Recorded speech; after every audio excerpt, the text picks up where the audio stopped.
Annihilation. Annihilation.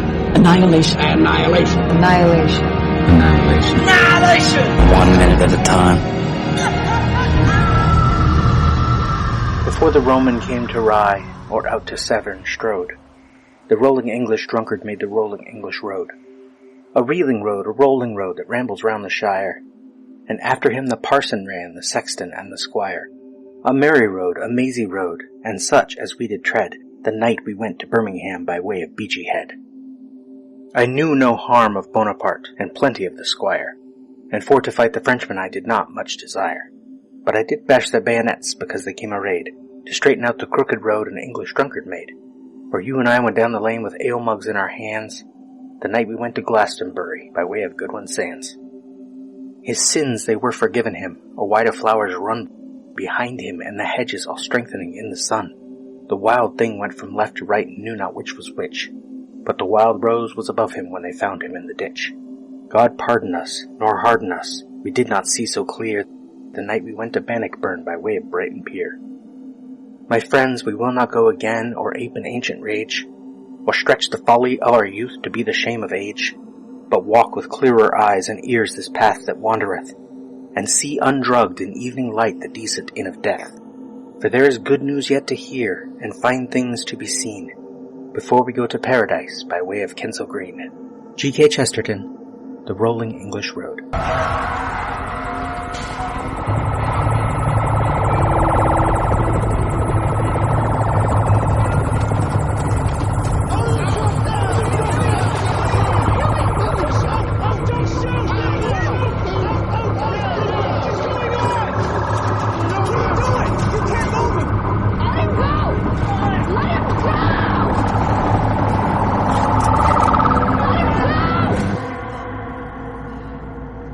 Twister, Sicario, Captain America Civil War. Just a few movies with black SUVs serving to dehumanize the villains, because who needs to see all of their faces and think of them as actual people? 3 SUVs and a helicopter have just stopped the ambulance that contains Lena and Kane. In the script, then immediately disgorge uniformed armed men, black gear, stubby semi-automatic machine guns. Spec Ops. These are not your usual men in black, but they might as well be. From Mysteries of Mind, Space, and Time, The Unexplained, Volume 16. Quote, Men in Black had their heyday in the 1950s and 1960s. They were the mysterious visitors, clad in black and of a darkish complexion, who were said to have visited many prominent ufologists and made vague threats against them. They were said to have had some successes. Some ufologists were reputed to have been silenced. End quote. And this, quote, The archetypal MIB report runs something like this.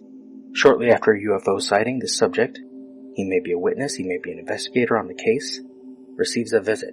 Often it occurs so soon after the incident itself that no official report or media publication has taken place.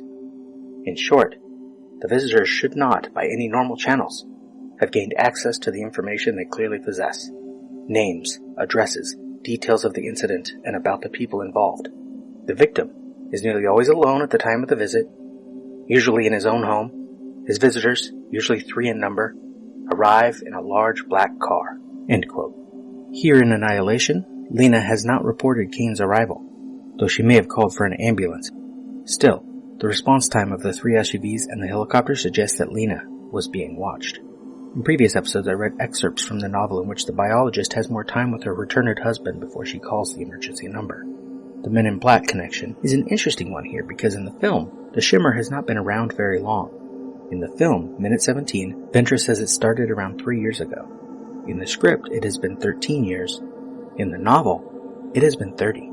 In the novel, the public knows that Area X exists, but details are unclear just how much is known. The biologist's husband was supposedly on the 11th expedition, but, minor spoilers, the sheer number of journals that the biologist finds in the lighthouse suggests far more expeditions, or at least far more arrivals, at the lighthouse. I will not be talking about the possibility of time loops, and hypnosis as well, for those of you who may have read the novel, until we are inside the Shimmer in Minute 31. The film's Shimmer is still a government secret. They evacuated some locals under the pretext of a chemical spill. Had Kane made it to a regular hospital, the cover-up might have been blown. The implication is interesting now. How many men have gone into the Shimmer? How many of them have wives? children, siblings, parents, friends that are all being watched. How many phone lines has the Southern Reach tapped?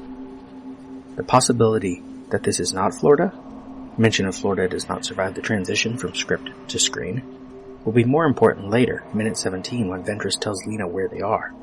And the necessity to pay very close attention to all of the goings-on here will make more sense.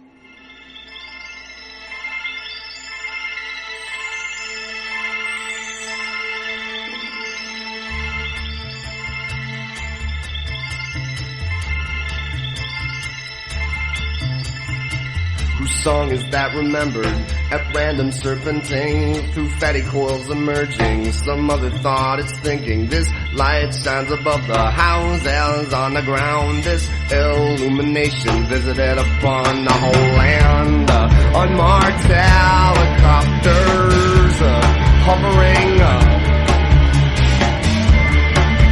The Lord is coming soon. Here comes the supercopter, here comes the noise it makes. The demon was an idea, the demon is awake. Well, scratch mark left across the surface of your mind. This hour now upon us, the hour has now arrived. Unmarked helicopters hovering. The Lord is coming soon. Unmarked helicopters hovering. They said it was a weather balloon. I know the truth. I know the whole shebang. I know the names of men they had to hang. I let her out the trunk. I heard what she said to them. They come to drag her through the double M. There goes black, black, black, black, and black. There goes black, black, black, black, and black. There goes black, black, black, black, and black. It goes black, black, black, black, and black.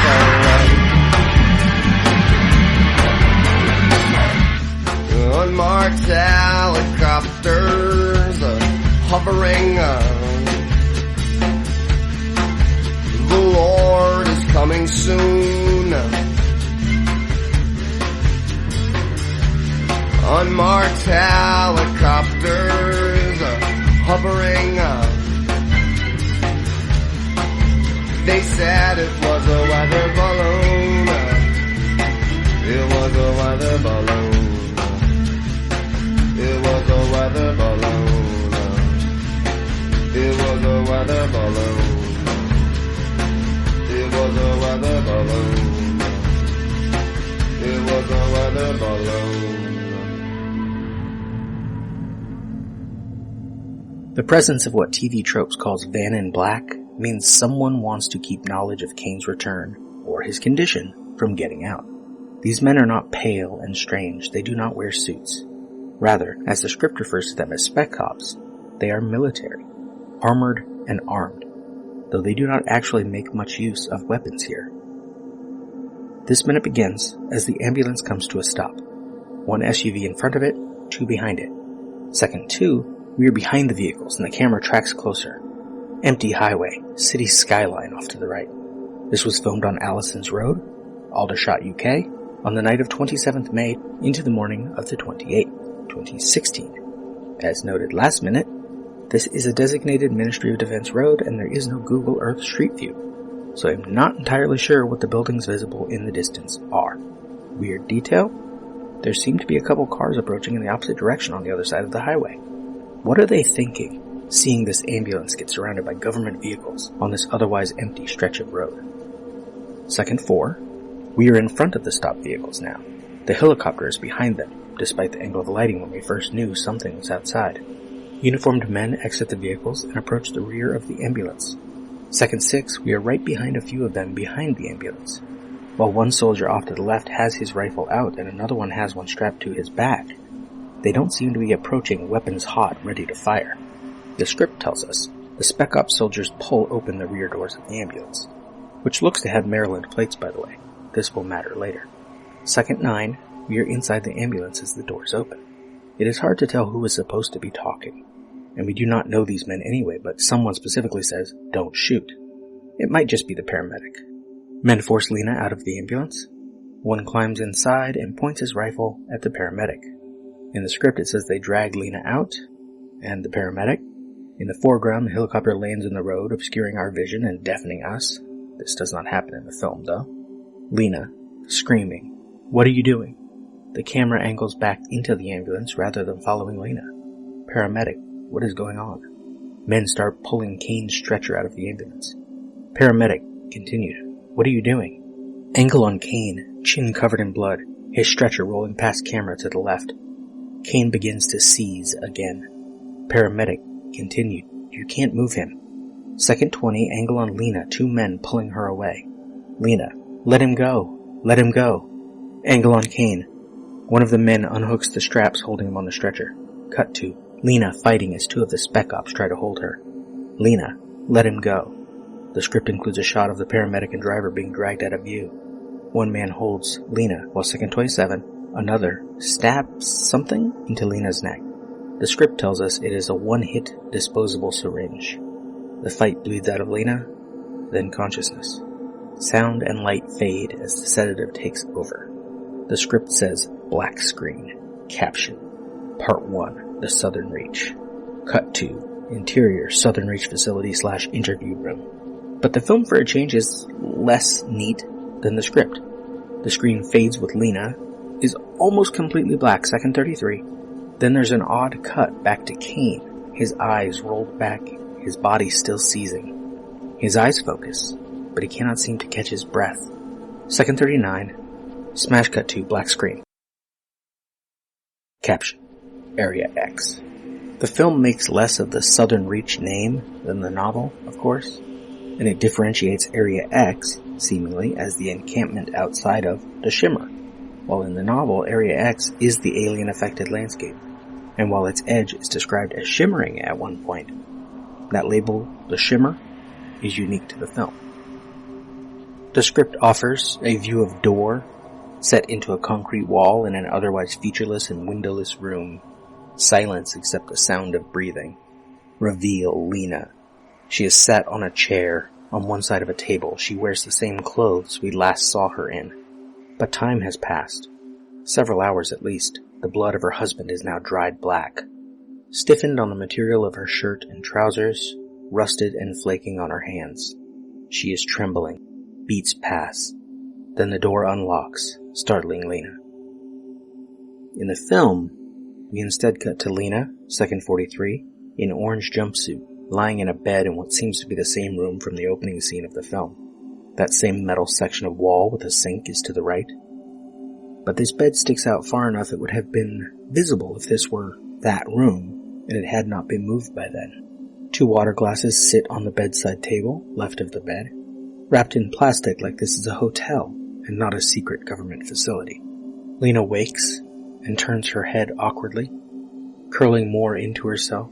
Her hair hangs off the edge of the bed. Second 49, she looks upward, then rolls and looks behind her. The drinking fountain with soap dispenser, the mirror, the metal wall, a folding chair. She starts to uncurl and we get a strange cut, second 52. A slightly different angle, but not by much. The camera a little farther back.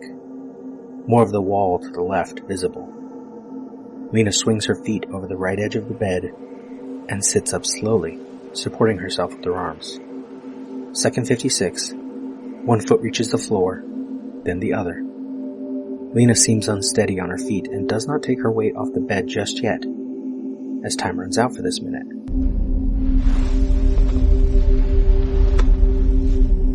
We spoke.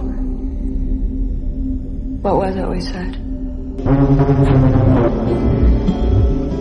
Wordless and watching, he waits the empty place inside.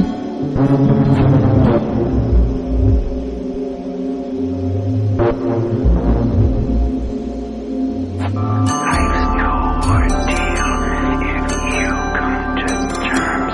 Reject the system dictating the norms from dehumanization to arms production to hasten this nation towards its destruction. It's your choice, your choice, your choice, your choice. Peace or annihilation.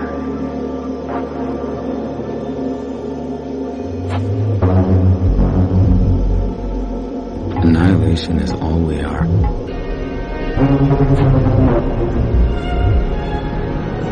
Annihilation.